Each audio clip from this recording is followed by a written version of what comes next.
topic is orthonormal sets and sequences. In this topic, you are having some definitions. Later, I would like to explain the theorems based on the definitions. So, our topic name is orthonormal sets and sequences.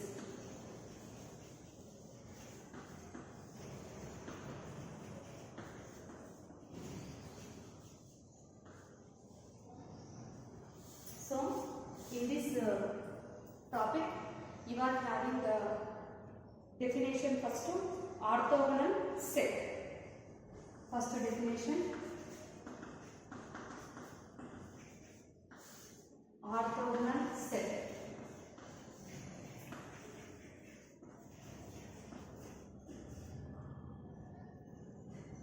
Let X be an inner product space and M is subset of X. Let X be an inner product space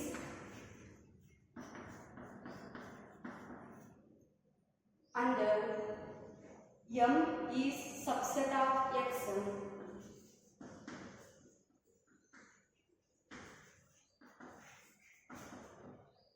Full stop. Then M is called orthogonal set.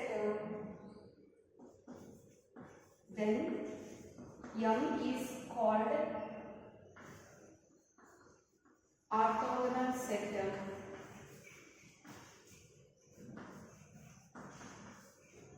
If elements of M are pairwise orthogonal, if elements of M are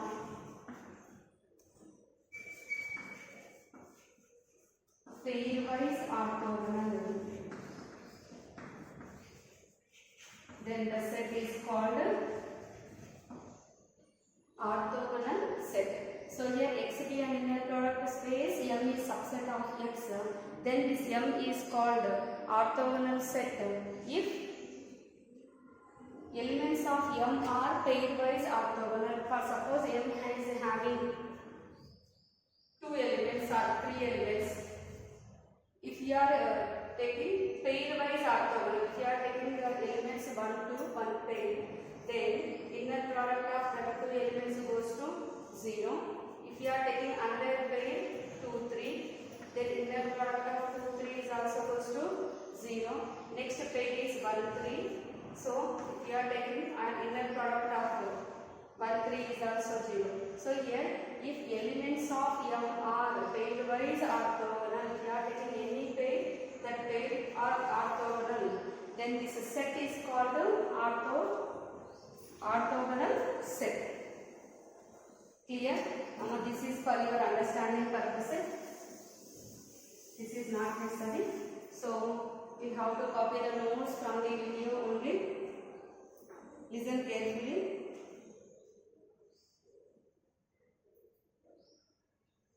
Right. Next definition is orthonormal set. Next definition is orthonormal set.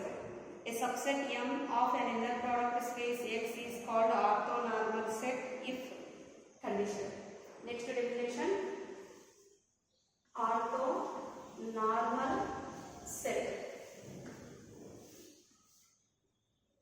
Okay. A subset M of inner product space X of an inner product space X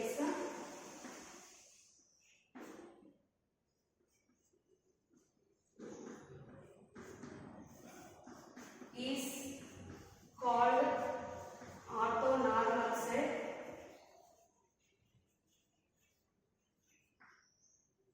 condition.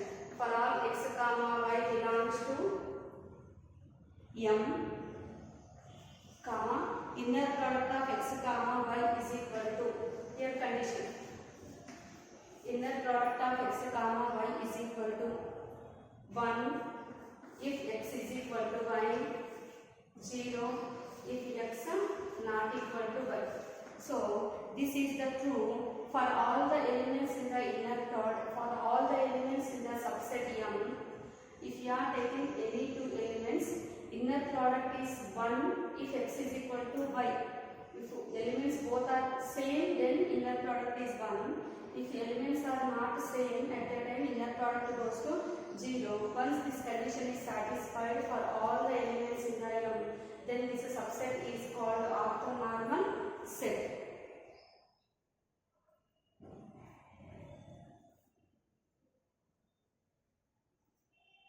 Okay, now based on these definitions, you are having some theory.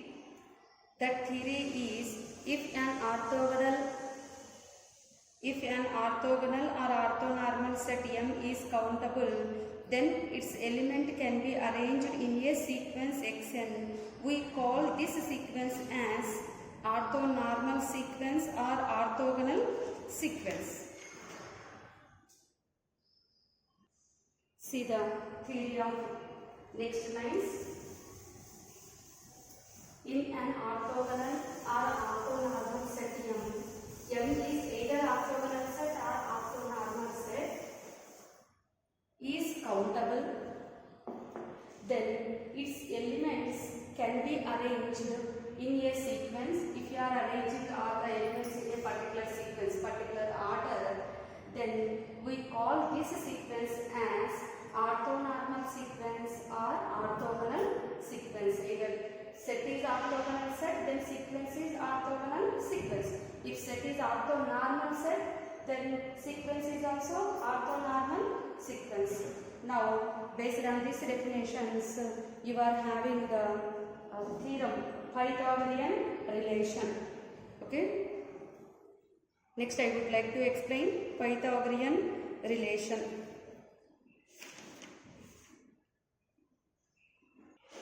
See our next relation, Pythagorean relation. For orthonormal elements x and y, for orthonormal elements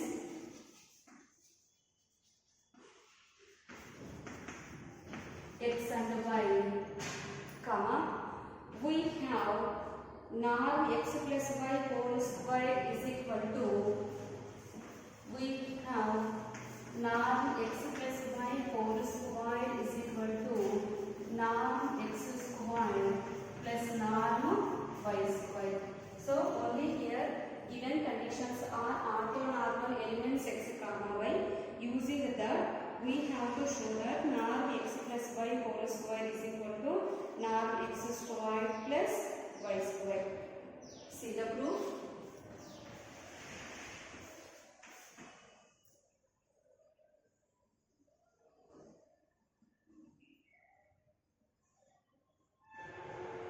For orthonormal elements x comma y,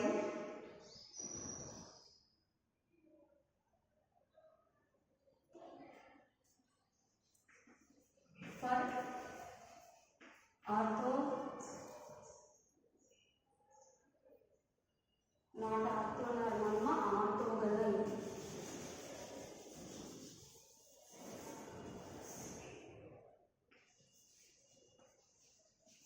So orthogonal, for orthogonal elements x and y, we have to calculate norm x plus y whole square value. Norm x square formula in terms of the inner product x plus y comma x plus y.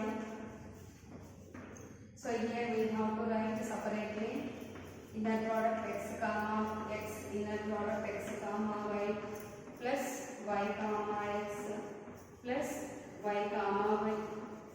Inner product of first comma first plus second variable having the plus, so x comma y. Next here second variable having the plus y comma x, third term both are having the plus, so last term is y comma y. Now here this one goes to norm x square plus here orthogonal vectors mean to say that orthogonal element mean to say inner product of that two elements goes to 0. That's why this term is 0, this term is 0, and last one is norm y square. So norm x square plus naught by square. This is our required condition. So here only two elements we took. So with that two elements we got our required condition. For suppose if we are taking sequence of elements, sequence having n elements, so if x1, x2, so on, xn is orthonormal set, then how to show the condition? Okay. Continuation. If set x1, x2, so on, xn is an orthonormal set. See, orthogonal set, not orthonormal, orthogonal set. Then how can we show the condition? Then norm of all these addition of these elements x1 plus x2 so on plus xn whole square is equal to.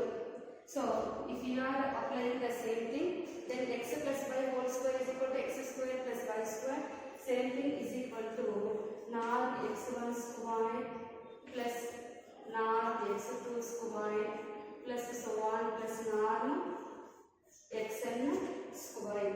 So now it can be written as in the summation form. Therefore, norm of this is summation I is equal to 1 to n xi whole square is equal to summation I is equal to 1 to n norm xi square. Clear now? So only two elements, this is the procedure. Similarly, if set is having the n elements, then this is the Pythagorean relation. Okay, very important for short answer now.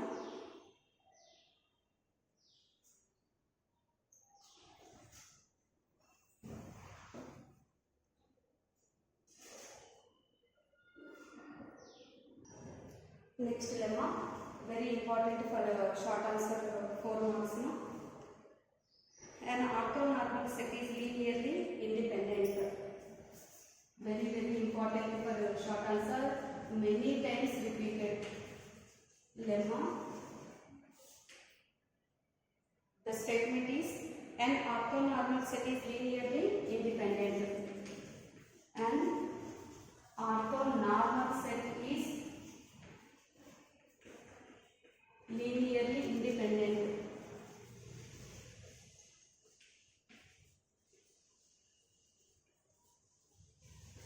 Okay.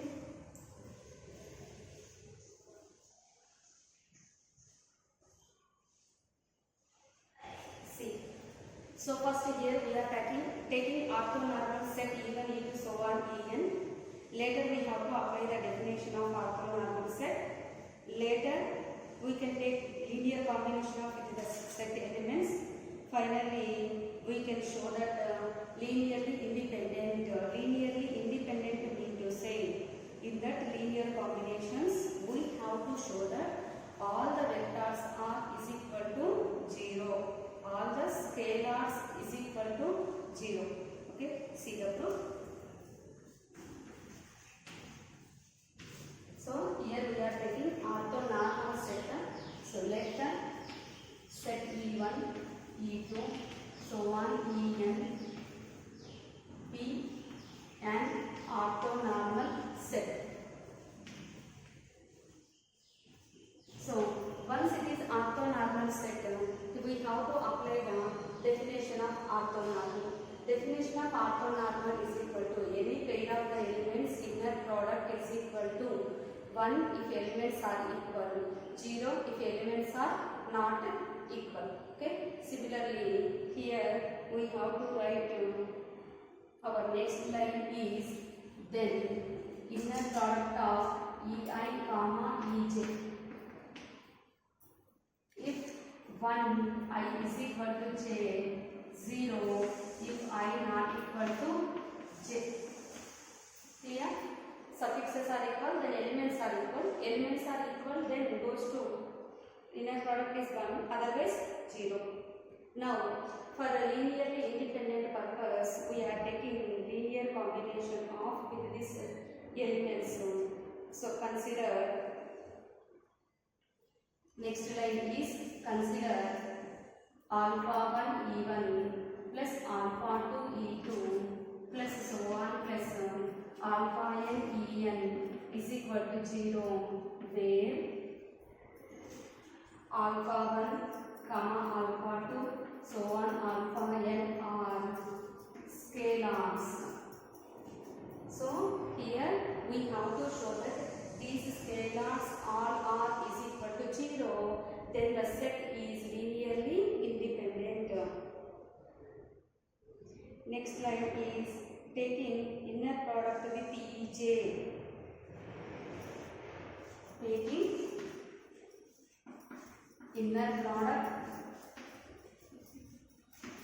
with Ej, comma, we get. For this line, we are taking inner product with Ej on both sides, comma, we get. Okay. So taking the inner product, alpha 1 E1 plus alpha 2 E2 plus so on plus alpha n En, comma, inner product with Ej is equal to 0, comma, Ej. 0, inner product one variable is 0, then goes to 0. Now here we have to write the inner product separately to every term. We already know how to write it is separately. First element comma Ej plus the second element comma Ej, like this. See our next line. Inner product of alpha 1 E1 comma Ej plus inner product of alpha 2 E2 comma Ej plus so on plus inner product of alpha n En comma Ej is equal to 0 only. Next line we have to write constants outside. Okay. Scalars, constants nothing but here scalars. We have to write outside. Alpha 1 into inner product of E1 comma Ej plus alpha 2 into inner product of E2 comma Ej plus so on plus alpha n into inner product of En comma Ej is equal to 0. Now observe the definition of orthonormal. Ei Ej value if I is equal to j 1, otherwise 0. Here 1 j both are not equal, so the value goes to 0. Plus similarly alpha 2 into 0, so on plus alpha n into 0 is equal to 0.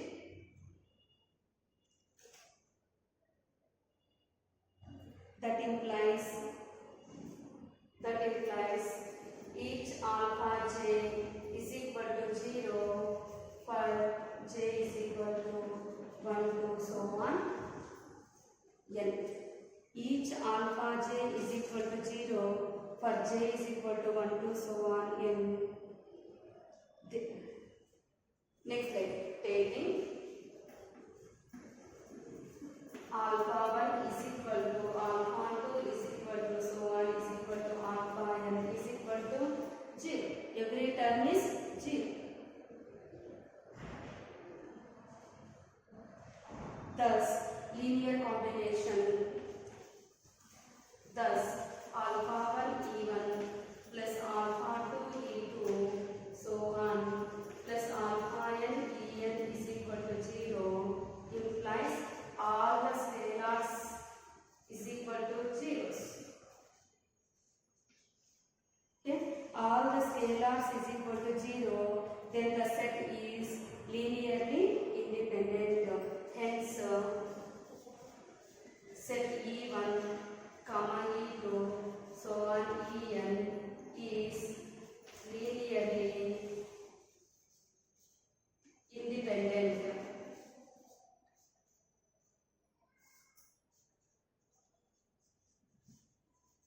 So once the set is linearly independent, what is the E1, E2, so on? E1, E2, so on, En is orthonormal set. So write the conclusion finally. Hence, an orthonormal set is linearly independent. This is the proof of this theorem. Very important for short answer. Okay. You have to write the notes from the videos only. So listen carefully and write the notes properly and neatly. In the live classes, I will check your notes in a week. One live class you have. We will discuss in the live classes your doubts related to our subject. Now, based on this theorem, you are having some note points. Okay?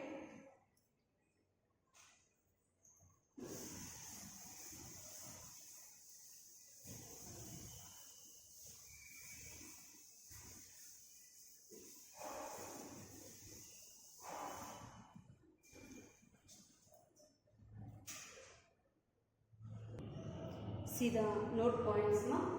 An orthonormal set cannot contain zero vector. Okay, no chance to having the zero vector. If it has a zero vector, then its length is not equal to 1. So orthonormal set length, orthonormal set nothing but the inner product of two variables. X comma y value 1, 0. 1 if x is equal to y. If x not equal to y, value goes to 0. So it contains zero vector, no chance for length is equal to 1. That's why here an orthonormal set cannot contain the zero vector. If it contains a zero vector, then its length is not equal to 1. Now the second point is, if h is equal to 0, then h is equal to 0 means say all the elements are zeros, then it has no orthonormal set because length is no chance for 1. That's why if h is equal to 0, then it has no orthonormal sets. Now the third point is, if h not equal to 0, not equal to singleton 0, mean to say this h is having all non-zero vectors, then it possesses an orthonormal set, mean to say it is having orthonormal sets. For if h not equal to singleton 0, then there exists one non-zero element x belongs to h. Let E is equal to x by norm x. Set E is having the element x by norm x. Then here norm E value we have to calculate. Then norm x by norm x value is 1, mean to say length of the vector is 1. So that that set is called orthonormal set. So the conclusion is, therefore singleton E is an orthonormal set in the H. When H non-zero, not equal to 0, mean to say it is having one non-zero element. Based on that non-zero element, E is of the form. If you are calculating norm E, norm is nothing but the length of the vectors is equal to 1, then nothing but it gives orthonormal set. Okay. Very important note points. No? Now based on this, I would like to explain very important theorem for 6 marks, Bessel's inequality. See our next theorem, Bessel's inequality, named theorem and important theorem for 6 marks. In this unit you have the chances for long answer 2 questions. 2 questions, one is for 6, another one is also for 6. So 6, 12 marks. In that, Bessel's inequality is a chance is there for long answers. See the statement. Let E and be an orthonormal sequence in Hilbert space H. Full stop. If x is any vector in H, then we have to show that summation I is equal to 1 to n modulus of inner product x comma ei whole square is less than or equal to norm x square. So here First, we'll show this condition by taking the I is a finite orthonormal set. Okay, see the proof. In two cases, we have to show the condition. In the first case, we are taking a finite orthonormal set of the vectors. So let E1, E2, so on, En be a finite orthonormal sequence. Be a finite orthonormal sequence, and here we are taking y value also. Y is equal to x minus summation I is equal to 1 to n inner product of x comma ei into ei. So here we are taking y is equal to x minus summation I is equal to 1 to n inner product x comma ei into ei. Next here we have to calculate norm y square value. We already know norm is always greater than or equal to 0. Okay. So here we have to calculate norm y square value. Then 0 is less than or equal to norm y square. Norm is always greater than or equal to 0. Write it reverse. Norm y square formula in terms of the inner product is inner product y comma y. Now substitute y value. Y is x minus summation I is equal to 1 to n inner product x comma ei into ei comma x minus summation I equal to 1 to n inner product x comma ei into ei. Here we have to write this inner product separately.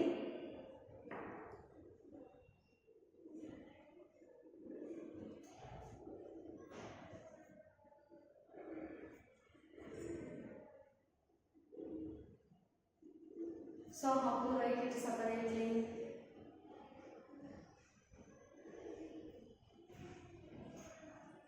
Inner product x comma x. This is with the first variable. Next, first of second. Second is having a minus, so that minus inner product x comma summation I equal to 1 to n inner product x comma ei into ei. Next, second variable comma first. So second variable is having the minus, so that minus inner product summation I is equal to 1 to n inner product x comma ei into ei comma x. Next, minus of minus becomes plus inner product of summation of the two terms, right? Summation I equal to 1 to n inner product of x comma ei into ei comma summation I equal to 1 to n inner product x comma ei into ei. Okay. Here we have to write the inner product separately.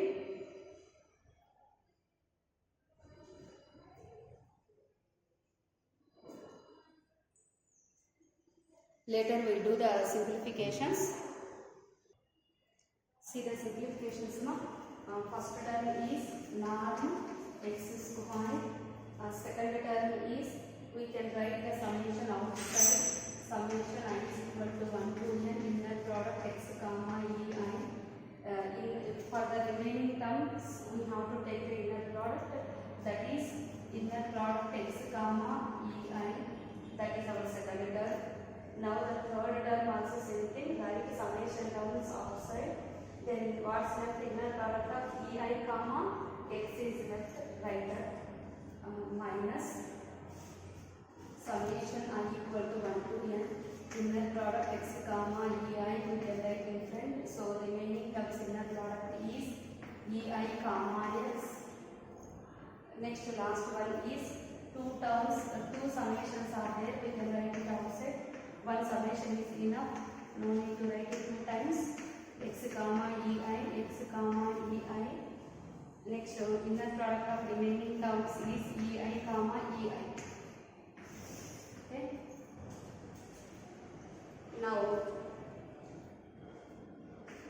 Now x square.